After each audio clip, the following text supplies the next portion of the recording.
Weird for a second.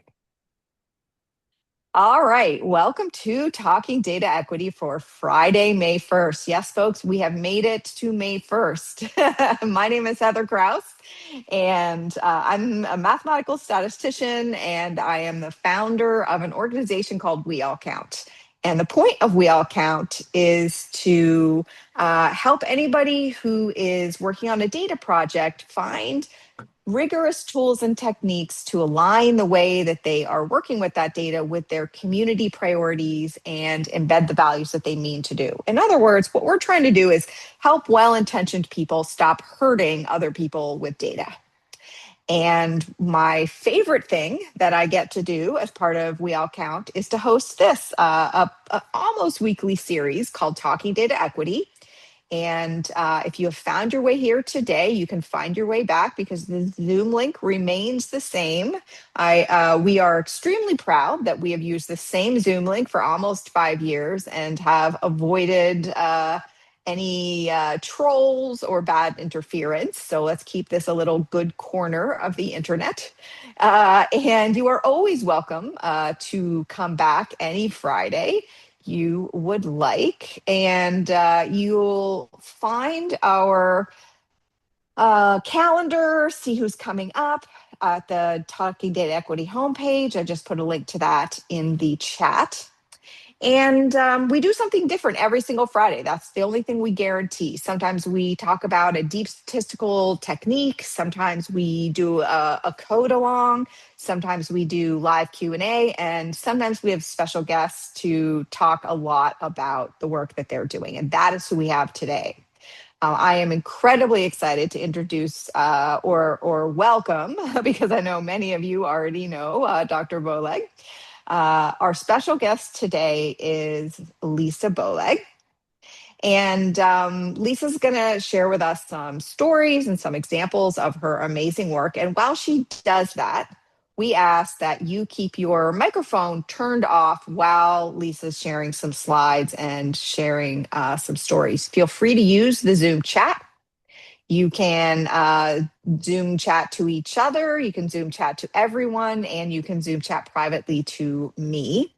And then if we have time at the end for a live Q&A, that's when you can turn your mics back on and we can share some reflections and some discussion.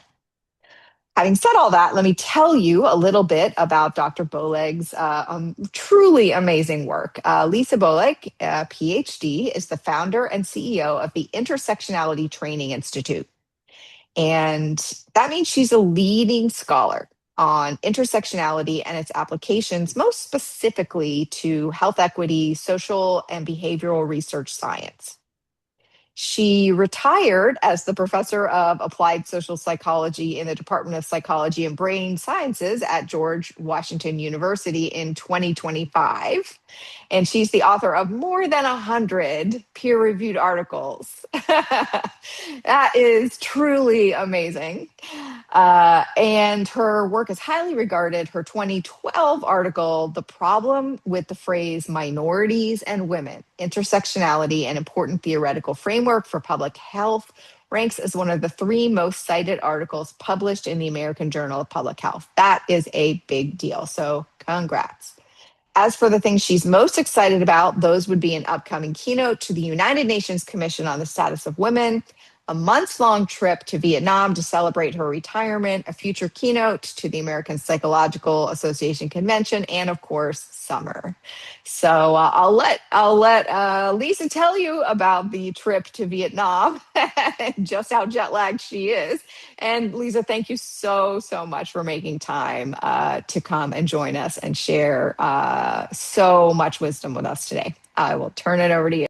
Thank you. Thank you, Heather, for the invitation to be here. I'm just delighted. And of course, as I've told you, I knew about your work and am a fan of your work. And so it was just so wonderful for our sort of worlds to collide after all of these years. So I'm just thrilled to be here.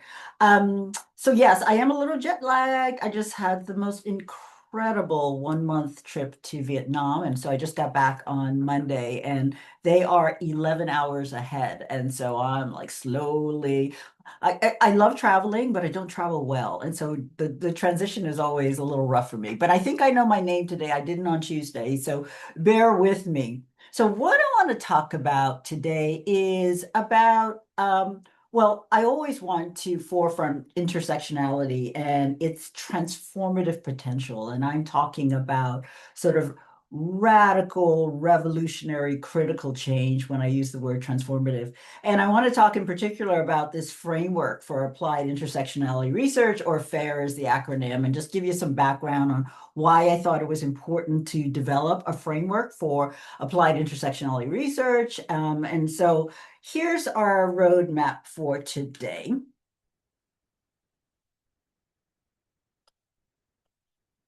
I want to tell you just a little bit about ITI and our mission, and then, oh, I see a little, the bullet, I forgot to include this bullet.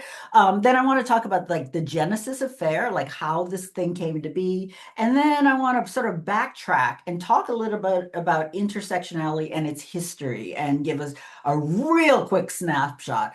As you might imagine, if there's a whole institute developed just focused on intersectionality, there's a lot to tell you, but I just want to make sure that we're all on the same page about how we're talking about intersectionality. And then I'm going to give a like real general overview of FAIR, and I'll show you the model and its 6 activities. And then I really plan for us to have some opportunities for questions and comments and discussion. That's really one of the most important parts of any discussion.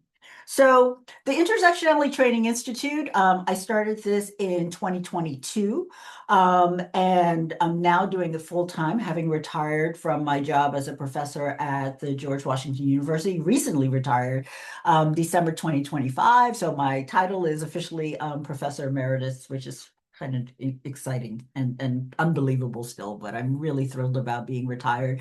But I want to share here that, our mission is so very much aligned with the work that Heather's doing in terms of We All Count in data equity. Our mission is we really want to advance health equity by providing these trainings about intersectionality and how to apply it to research mostly, but we also talk about sort of policy and other areas. But one of the most important parts is this last part, with fidelity to intersectionality's history and core themes. Because when you were talking about intersectionality, we're always talking about power and we're always talking about transformation. And so it's not just about, oh, this is a place to talk about intersectionality, but really intersectionality grounded in its core concepts and themes.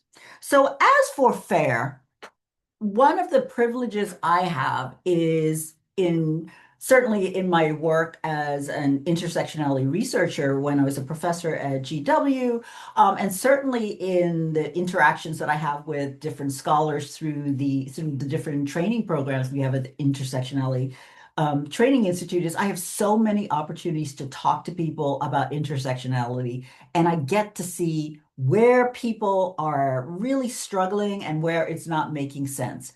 And so a lot of that was the genesis of FAIR. So one of the things we started from the beginning is our annual intersectionality summer intensive. And so this is where people apply and they come and spend a week with us in Philadelphia. For the last few years, it's been Philadelphia, learning about intersectionality and its application to qualitative, quantitative mixed methods work, community-led research. And so this is where I got to see where people were really struggling. Also, I have been for the last few years an associate editor at the American Journal of Public Health, and one of the things I love to do is review different intersectionality articles. And so I spent a lot of my time saying, this does not sound like intersectionality at all. I don't know what this is. And so I really wanted to develop this framework to sort of help people, sort of find their way. So this is the framework in a nutshell, and I'm going to go through each one of these sort of 6 activities in a bit. But in terms of telling you like why I thought it was important to develop this framework is one, so many of the mistakes that people make when they're trying to apply a framework that was not developed for research. It's really intersectionality comes out of the experiences of sort of Black, Indigenous, Latino women's lives in the US and really is for activism. It wasn't really developed to be applied to research. And so a lot of the different assumptions that people have about how to do quantitative social and behavioral science research really they get really tripped up when they want to apply intersectionality. Also, intersectionality scholars are always talking about what we call the flattening. And what we mean by flattening is how intersectionality is traveling, but without fidelity to core concepts. For example, without people talking about things like multiple intersectional identities. Well, everybody has a multiple intersectional identity. When we're talking about intersectional, it's really talking about power. And so if you're not talking about power, you're not talking about intersectionality. And so that's what we mean by the flattening. And so I wanted to counter that. I also wanted to make sure, one of the things a framework does is it highlights different concepts and how they're related to each other. And so I wanted to be able to show people, okay, look, this is how this different part of intersectionality relates to the other parts. And this is what it looks like when you apply it to research. The third thing I'd hoped to do with this framework was really counter what Jean Marichek has written about and other feminist psychologists, methodology, or this just real attention to just like methods without really focusing on sort of conceptual foundations or sort of philosophical foundations, epistemological assumptions. And so, and those of you on this call will know what I mean. I was trained primarily in terms of quantitative methods as an applied social psychologist. And so often it was just method first. We're going to do structural equation modeling. Well, why are we doing structural equation? Don't worry about it. We're just doing that. And this really sort of attention to these methods without understanding, well, is this method or methodology the best approach for the research question? And so I wanted people to take a step back and realize that when you're doing intersectionality research, it's really sort of grounded in this whole framework. It's not just about these, sophisticated methods. It's not just about MIDA and all these different, advanced methods that's many of them statistical that people are applying to intersectionality. It's much deeper than that.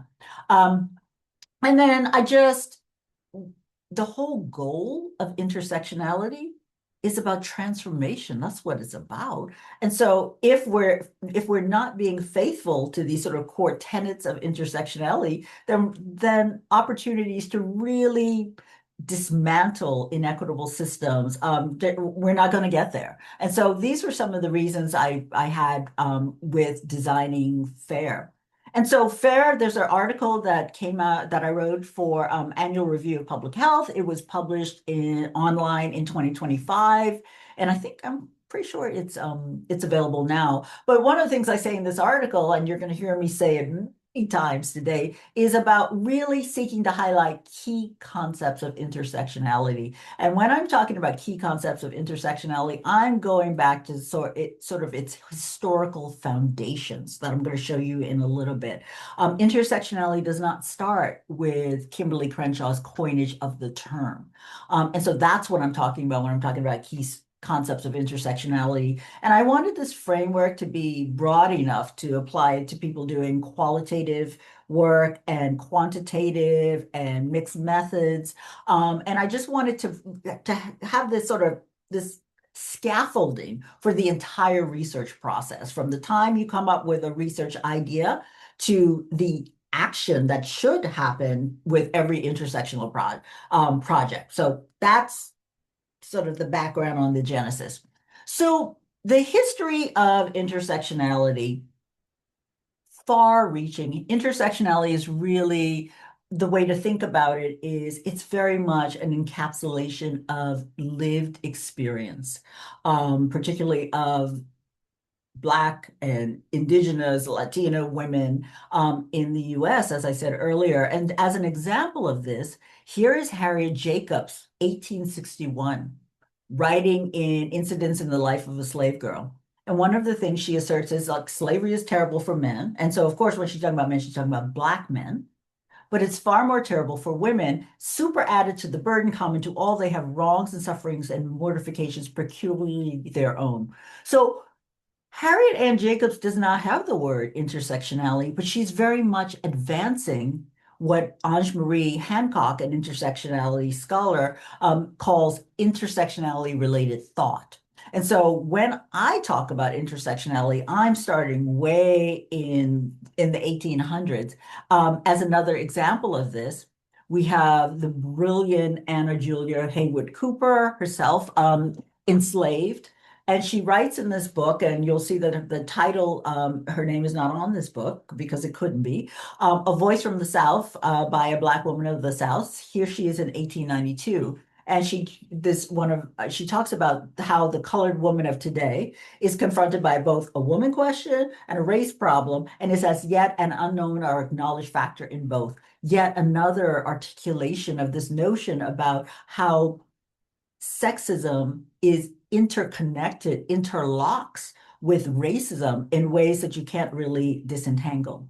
So fast forward, and so usually when I do trainings on intersectionality, I have a whole historical timeline showing all these different contributions to where we are. But one of the most fundamental is the Combahee River Collective Statement. This is 1977.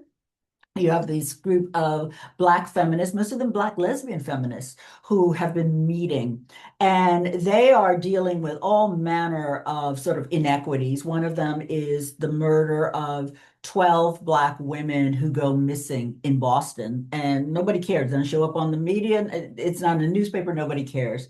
And so but they're also involved in just a lot of different sort of social issues and problems of the day. And they put forth this statement, and this is just a snapshot. I really encourage you to read the entire statement, which you can easily find online. It's so powerful, and we, meaning of people who do intersectionality research, consider this to be one of the sort of first formal articulations of what intersectionality is. And so they say the most general statement of their politics is they're actively committed to struggling against racial, sexual, heterosexual, and class oppression. That's really important. Notice how they're not just talking about, centering the problems they're facing in their demographics as sort of Black women or Black lesbian women or Black whatever. They're actually talking about systems of oppression. And as you'll hear me say several times, if you're not talking about power and oppression, you're not talking about intersectionality. And then what they also advance is this development of an integrated analysis and practice based upon the fact that the major systems of oppression are interlocking. That's sort of the crux of what intersectionality is. And it's this synthesis of these oppressions that creates the conditions of our lives. So this statement is put out in 1977. And then from here, we see intersectionality sort of transform into the academy. And Kimberly Crenshaw, who is a brilliant critical legal scholar and often credited with coming up with the term intersectionality, is using intersectionality to show how mostly Black women sort of fall through the cracks of the law. So, for example, she gives one of her examples is this lawsuit, DeGraff and Reed versus General Motors, where a group of Black women plaintiffs sue the company, and they're alleging that they're being sued on they're being discriminated, last hired, first fired, and they're being discriminated on the basis of race as well as gender. It's thrown out because the judge says, "Well, what do you mean? How can you talk about like racial discrimination? We got all these Black people down, see all these Black men on the assembly line, and then how can you say that you're being discriminated on the basis of sex? Because of course this secretarial pool is mostly white." And so this is an example of how the law does not account for discrimination because they're Black women, not one or both, but because they're Black women. At the same time, Kimberly Crenshaw is writing about this in the sort of legal discipline. You have Patricia Hill Collins, who is a sociologist, also doing the same thing. She is also writing about intersectionality in this in this book and is one of the sort of foremost scholars of intersectionality today. And so in Black Feminist Thought, this 1991 book that's just so wonderful and just so powerful, she gives an example of what she's talking about. She's saying these additive models of oppression are firmly rooted in the either or dichotomous thinking, the women or minorities, not this, there's it doesn't account for the both and thinking of what she calls Eurocentric masculinist thought. And she says that replacing additive models of oppression, this notion that we're going to put race plus, racism plus sexism. She says we need to replace this with interlocking ones creates possibilities for new paradigms. The significance of seeing race and class and blah, blah, blah, gender as interlocking systems of oppression is such an approach that it fosters a paradigmatic shift of thinking inclusively about other oppressions such as age, sexual orientation, religion, ethnicity. So in terms of like, what is this intersectionality thing? She tells us that in another 2015 paper that I love, it's called Intersectionality's Definitional Dilemmas. She says, intersectionality is not just one thing. It's sort of like three things. It's a field of study, right? So you could take courses on intersectionality, and certainly there have been courses on intersectionality in feminist and gender studies for a really long time. And then, increasingly in public health, when I was on the faculty at Drexel, I developed a course on intersectionality in public health. It's an analytical strategy, which is why, many people come to the Intersectionality Training Institute because they want to know, okay, how do I apply this thing to research? And so this is where a lot of the energy and interest is in the field in terms of, doing quantitative or qualitative or mixed methods intersectionality research and the many challenges of doing so.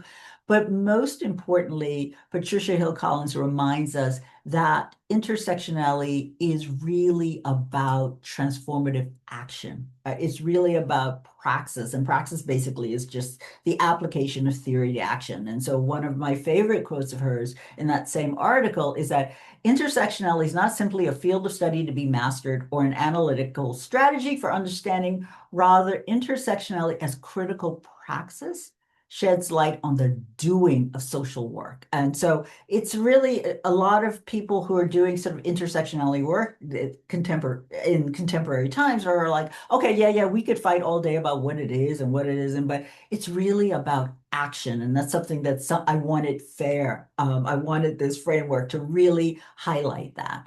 As for a definition, there's so many. But the most recent one, and my definitions keep sort of evolving, is grounded in U.S. Black feminist activism. I think it's very important to credit the intellectual contributions of Black women to intersectionality, and that's something that's often stripped as intersectionality travels. And so this is why I start here. Intersectionality is a critical theoretical framework that highlights how multiple and interlocking power relations is a sociological term. Patricia Hill Collins uses it in her work, and so that I use it there, such as racism, sexism, heterosexism, blah, blah, blah. We could keep going, and how they shape social health and economic outcomes for historically marginalized or oppressed groups, and I give some examples. Increasingly, and I think in the next sentence that follows in this article, I also talk about how these same power relations shape social health and economic outcomes for privileged groups as well, right? First, the sort of the white heterosexual male, able-bodied, cisgender, they are also shaped by these forms. And so it's important to think about intersectionality in terms of, yes, a focus is on social inequality and oppression, but it's also important for us to focus on other systems in terms of who's privileged by these same interlocking systems of oppression. So a little bit about the framework. So the first thing, and as you might imagine, one does not just wake up on a Tuesday and develop a framework. This is something that I've sort of worked on and iterated and struggled with like over several years. And I don't know. I mean, I could see how it could change over time, but for now, one of the first things that I wanted to have in this framework was this notion of reflexivity. And so I see, so let me back up and go through the six activities. The first one is practice intersectional reflexivity. And you'll see here that it's on the same level about prioritizing community-led equitable research. I see one and two as cross-cutting all the other four activities of this framework. And so the third one is just about conceptualizing in alignment with core tenets of intersectionality. Number four is about designing. Number five is analyzing and interpreting. I wanted to separate that as its own thing, apart from analysis.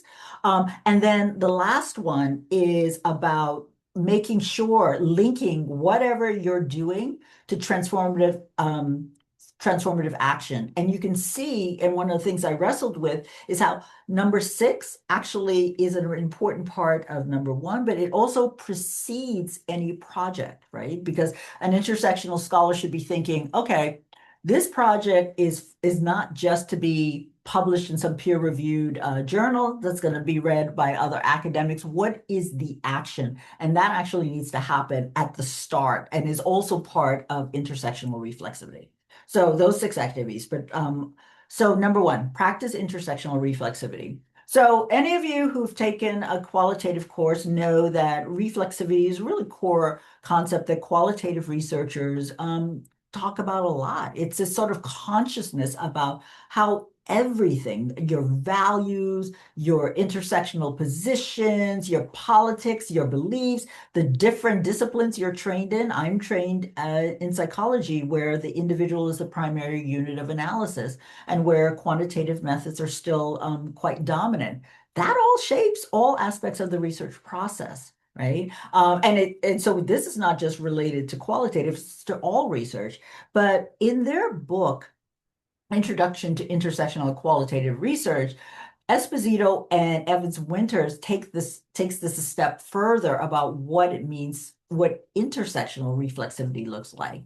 And they say, and I agree, that intersectionality summons critical reflexivity that discloses the researcher's proximity to power. The power, whether it's the power to come up with the research question that you think is important, but the community might not care about one way or the other. And so this focus on power and so in the article, I give some examples of the types of sort of uncomfortable introspection that researchers and researchers teams should do. For example, if you're an all-white research team doing research on like racialized, minoritized community, there needs to be a lot of introspection and discussion about, well, why aren't any of those people members of this research team with real decision-making power? That's just an example of the type of reflexivity and reflection that I think is needed. And so one of my favorite quotes about intersectional reflexivity comes from this article, and where Jones writes, "A self-reflection might scratch the surface, but intersectional self-reflexivity is like much more uncomfortable. It cuts you to the bone. It, as you, the researcher, it implicates you. Reflexivity is uncomfortable because it forces you to acknowledge that you are complicit in the perpetuation of oppression." And so, when I think about this in terms of the research that I did, and I was a PI, from former PI of several NIH grants, R01s, the R21s, the whole nine. And one of the things that became really clear to me as I was pursuing all these different grants was the person who benefited most from that research was me. I was the one getting all the invitations and the extra summer salary. And so this is what it means. This is sort of the uncomfortable work that I think is necessary before anybody embarks on an intersectional research project. And similarly, I love Linda Tuhoi Smith's work, Decolonizing Methodologies, because I think this is also an important thing for people who love research, and I love research, to remember that. And she writes, and she comes out, I always say of this, she comes out swinging on page one of this book. From the vantage point of the colonized, a position from which she writes as a Maori scholar, and she used to privilege the term research is inextricably linked to European imperialism, colonialism. The word itself, research, is probably one of the dirtiest words in the indigenous world's vocabulary. The ways in which scientific research is implicated in the worst excesses of colonialism remains a powerful remembered history for many of the world's colonized people. This is really important because particularly for those of us who come out of the academy where being a researcher is, that's the top. You get tenure based on your how many grants you've brought in and how many publications you've brought in. And so research is this really sort of prestigious point, but it's really important to sort of consider how painful and how oppressive or to use her words, the worst excesses of colonialism research has imparted. And so that necessarily leads to the second activity of FAIR, which is this equitable community engagement. And when I'm talking about community engagement as the second part of this activity, I'm talking about community-led and community-driven work. Often when we talk about community engagement, it's sort of like, we do the research and then we go to the community and we just like, oh, so what do you think about this? And we don't really engage them in meaningful and equitable ways. And so this is something that I wanted to impart with this framework that community engagement is vital to any transformative research project. And so one of an article that I love is this one by Schiavo, where she talks about or writes about true community engagement should create new power dynamics and serve as a catalyst for changing policies. Again, transformative, right? You can substitute that and practices. It's about, and these are in the underlines are in the original. It's about collaborating with and empowering communities. Now that's a debatable point because I would argue that communities are already empowered. They don't need researchers to come in and empower them. Um, and not only informing or surveying them or asking them for their input on programs otherwise designed and led outside of the community. So I'm talking about with this framework going beyond just the sort of traditional ways that we've done community engaged research. And then there's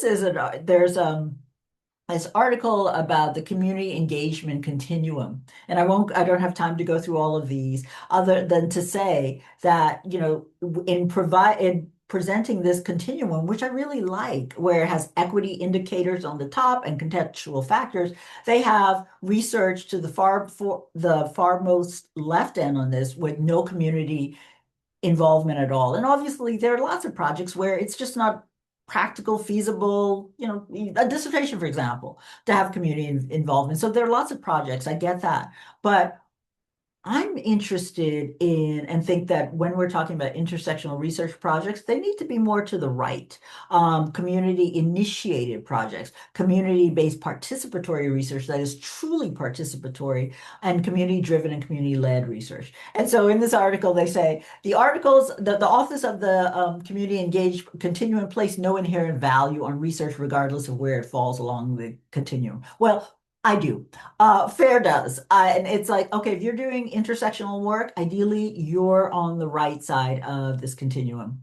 And then Chioma Naji, who has really been one of my sort of teachers in terms of the importance of community-led work, not just community participatory work. Really, in this article, where she talks about where she and her colleagues write about community-led research, have this quote that those closest to the problem are often closest to the solution. Absolutely, and thus they must be engaged and leading any research project.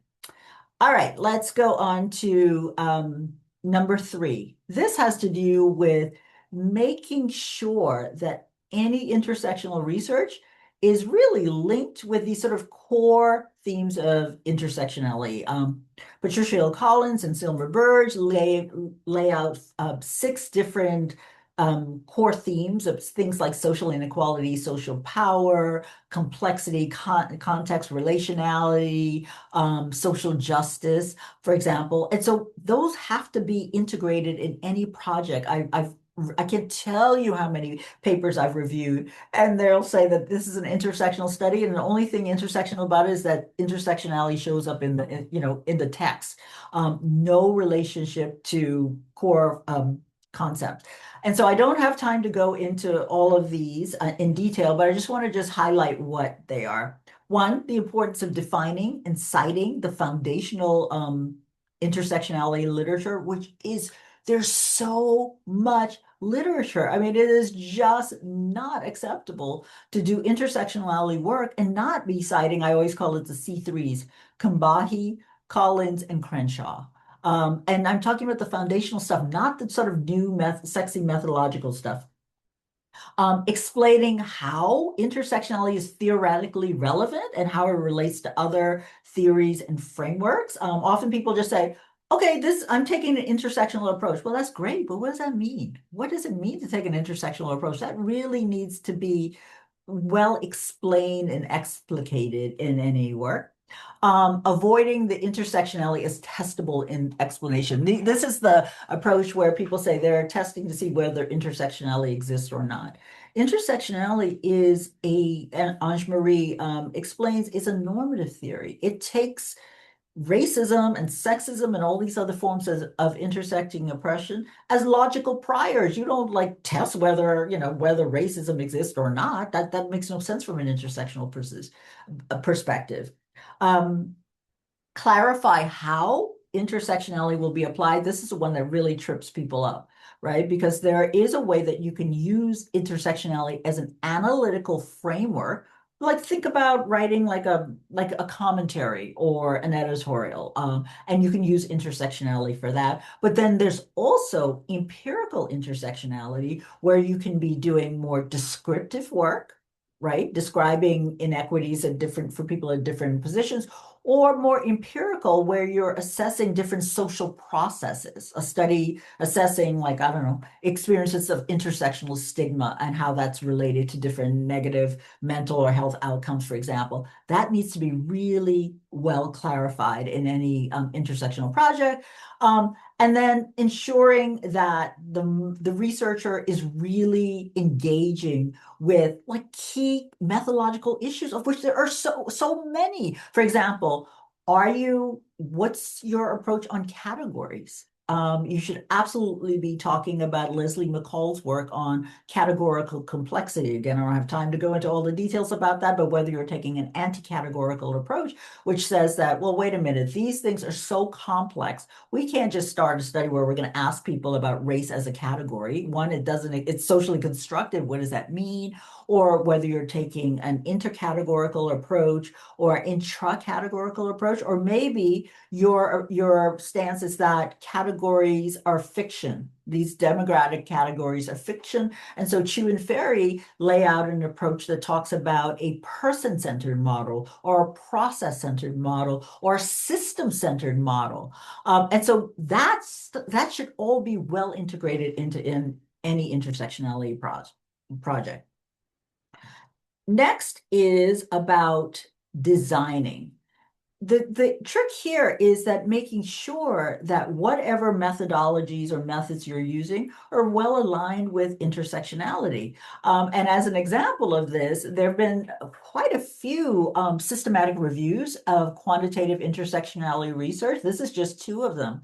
And what they found is that many of the quantitative studies that say they're intersectional, they're using the most simplistic types of analyses, main effects, which are that doesn't work from an intersectionality perspective, because if these different systems are interlocking, you can't then have a separate main effect for racism and a separate for sexism. That just doesn't make sense. And then most of the studies, both of these systematic reviews point out, didn't even rationalize the analytic approach. So that's what I'm talking about, making sure, and similarly for qualitative work, making sure that the different methodologies are well suited for the complexity of intersectional research. Number 5, the analysis and interpretation, that these also align with core theories or core concepts of intersectionality. If you go and do this project that you purport to be intersectional, and your conclusion is that, oh, I don't know, I see this oftentimes, like race and sex predicted, whatever your outcome. No, they don't predict anything. It's about racism, there are so many interpretations that implicitly then position and put the blame back into historically oppressed groups. Well, that doesn't make any sense. So you want to make sure that the analysis and interpretation syncs um, with core theories, core tenets and themes of intersectionality. And yet again, here the systematic reviews found that just under 50% of the studies, 42% of the studies assessed or mentioned power at all. You can't, if you're not talking about racism and sexism and heterosexism and cisgenderism and all of that, then it's not intersectional work. And so that's a problem in terms of interpretations. And they also talked about it is also problematic to just rely on demographics as proxies, which as I implied earlier, tend to just sort of reify this notion that the problem lies in these people with these certain identities and not these systems of interlocking oppression. And just as an example of how what it means to sort of think and interpret and analyze intersectionally. I really love this quote, which there's a paper by the author. Oh, it's going to escape me, where they also use this work as an analytic strategy for qualitative work. The way I try to understand the interconnections of all forms of subordination is through a method I call ask the other question. When I see something that looks racist, I ask where's the patriarchy in this. When I see something that looks sexist, I ask where's the heterosexism. When I see something that looks homophobic, I ask where are the class interests in this. And this is sort of like this sort of mindset that any analyst, regardless of whether they're doing quantitative, qualitative, mixed methods, needs to have in terms of going into interpreting or analyzing intersectional data. There are also so many ethical issues of representation. And so these are issues that we cover at our summer intensive, but I don't have time to go into all of that. And last but not least is this linking intersectionality research to transformative action. And as I said earlier, this is actually something that should start at the beginning of the process, not just at the end. It's really important because, for example, if you a researcher who is committed to doing critical work and is thinking ahead about, okay, we're going to do this research, but we really don't want it to just live in some peer-reviewed journal that might even be locked behind a paywall that members of the community can't even get. Then you need to be thinking about that at the beginning of, say, a grant proposal, because that needs to be budgeted, that you're going to come up with different mechanisms of dissemination for your research. And so this is what I mean. But I'm thinking in terms of policy action and a wide array of things or strategies for doing transformative work. And Patricia Hill Collins, whom I always love to give the last word, really sort of gives an example of what she's talking about when she's talking about the sort of critical praxis and what I'm talking about when I'm talking about intersectionality as a transformative project. Fundamentally, social justice projects not only criticize social inequalities, that's easy to do, we could do that all day long, as being unjust, they routinely and explicitly work to dismantle them. So what's the next step after you've done the research and after you've done the analysis and after you've disseminated? What is the work to dismantle it? This is really what intersectionality is all about. So for some of you, this is going to be enough about FAIR and intersectionality for a lifetime. But if you want to go a little deeper with this, I just wanted to highlight some of the things that we're doing at the Intersectionality Training Institute. You can go to our website. We have a whole page just dedicated to FAIR and me talking about the different steps. And also there's a link to the article. And that article is behind a paywall. And so this is, if you want to read more about the article, I invite you to go to our website and there's a QR code that should take you right there. I'm also doing an in-depth training on this on October 30th. And so where I will go into like much more details about, and also, as an applied social psychologist, I'm always very concerned about or committed to giving people hands-on tools. And so you can check that out. I would be remiss if I didn't talk about our fantastic intersectionally summer intensive.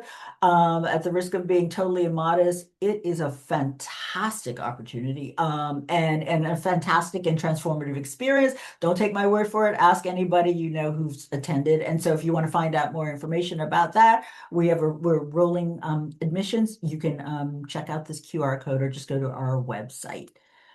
That's it. I would welcome opportunities for your questions and your comments in the time left. And here is how you can get in touch with me. Over to you, Thank Heather. Yes, Lisa, this is incredible. Just in case you can't see on the screen, there is a giant outpouring of clapping hands and heart emojis and celebration emojis. This was amazing. What a good Thank you. use of time. And I can't believe that you just got back from Vietnam and you're still able to uh, teach like this. Like we learned so much, and also Oh, not thank just you. intellectual learning, but like that emotional reminder. Like sometimes on Fridays we just need to remember, like, we're not alone, this is still worth it, here's some things we can do. And I really feel so inspired and uplifted to like even work through Friday afternoon and like get shit done, because this is great. Thank you, Heather. And That's very I kind. really want to amplify what Lisa said in terms of the learning opportunities at the Intersectionality Training Institute. I have not yet attended the week-long event. It's high on my list, and I'm really trying. But I have attended some of the other opportunities, and I know people who have been to the week-long, and you folks do too. Because last week, when we had Dr. Shanika Hall and Sista P, and she was talking about being part of an intersectionality salon. That is Dr. Bowleg's intersectionality salon. And so there are so many offerings for people who can't travel, but can do stuff online, for people who don't have a ton of personal, like, professional development money to spend. There's options there. For people who do have professional money to spend and it's going to run out like in June or July, I highly, highly recommend spending it on this. I just can't speak highly enough about Lisa and the institute she runs. It is fan.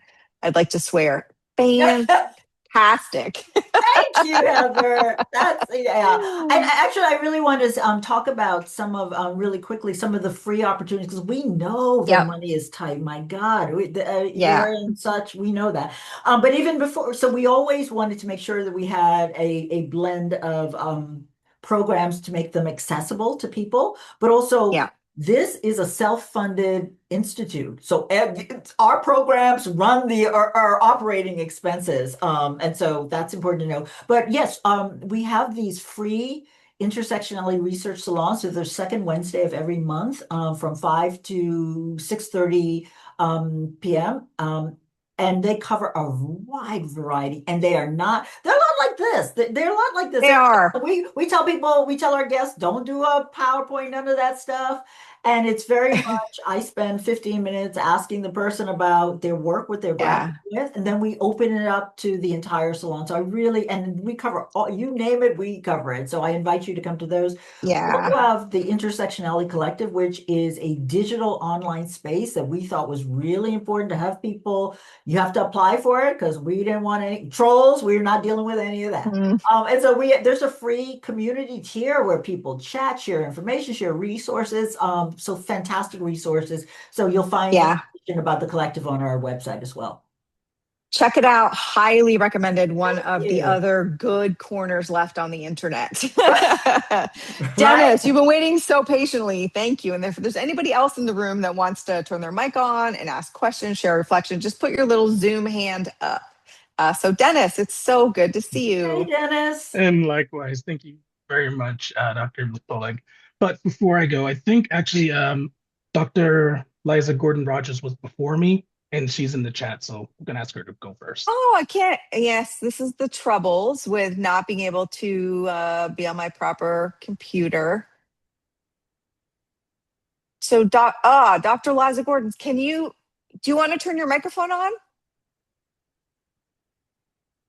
I'm going to read I the can I question can then. jump in Oh, and great. That would be vocalize great. my question. Absolutely. Thank Okay, you, that'd be Dennis, by great. the way, for deferring to me. So, in your view, can research be called intersectional if it doesn't take that final step that you talked about at the end, at actively working towards dismantling inequitable systems?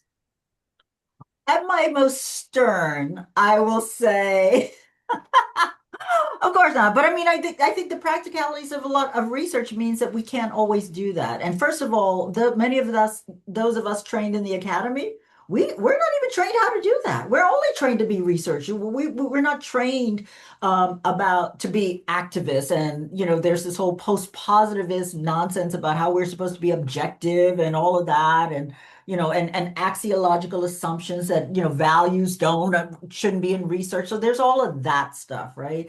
And then there's also all the structural barriers. So when NIH, when they were funding this type of research, they would only give it to the investigator, and it only goes to the institution, and the notion of having a community PI. And so it's very hard. And so I think I'm going to answer your question and say that is the ideal goal, but not always. It's not always possible, but there are other ways. I mean, so okay, you do the research, but then you write it up. You should absolutely be talking about the policy implications, so or interdisciplinary work for people who do transformative work, or working. This is why community-led projects are so important, because for them, many of those work, they're engaged in policy. And so there are many ways for people engaged in research to be sort of adjacent to that action, if not doing it, actively. Okay, that's my brain totally went into jet lag. Yeah, I hope you get what I was trying to convey.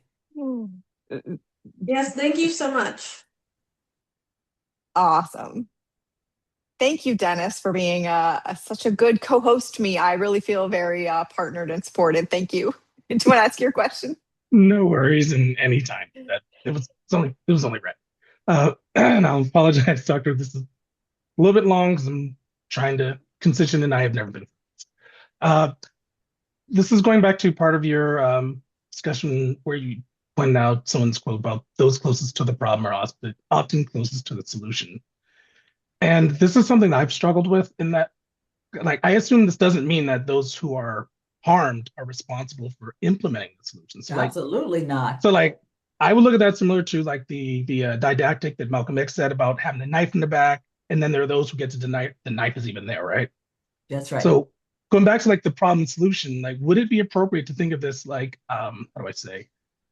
I can tell you about the problems your power and privilege have placed on my identity, but it's really your job to do the work to make it right. So, like, for example, I didn't create the wage inequities that exist. And yeah, they're causing a lot of problems. And I can even push for changes such that we can make sure that this doesn't continue.